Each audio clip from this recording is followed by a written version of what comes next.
नमस्कार, आपण पाहताय महाराष्ट्र विजय न्यूज चॅनल।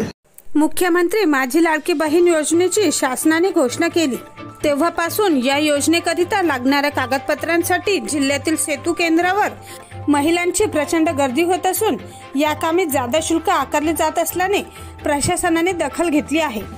मुख्यमंत्री लाडकी बहीण योजनेत महिलांकडून पैसे घेणाऱ्या अकोला शहरातील उमरी येथील तलाठी राजेश शेळके यांना निलंबित करण्यात आले आहे।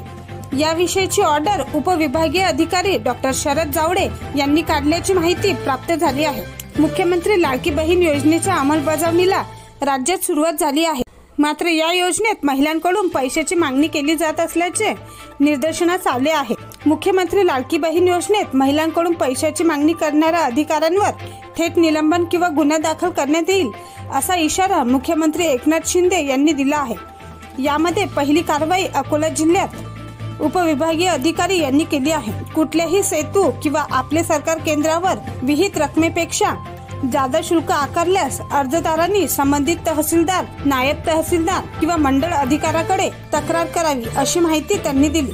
महाराष्ट्र विजय न्यूज चॅनल संपादक व प्रतिनिधी श्री विजय रमेश कुचे। संबंधित तलाठी उमरी परगणे बाळापूर या ठिकाणचा असून काल व्हिडिओ प्रसारित झाल्यानंतर सदर व्हिडिओची खात्री करण्यासाठी एक समिती नेमण्यात आली।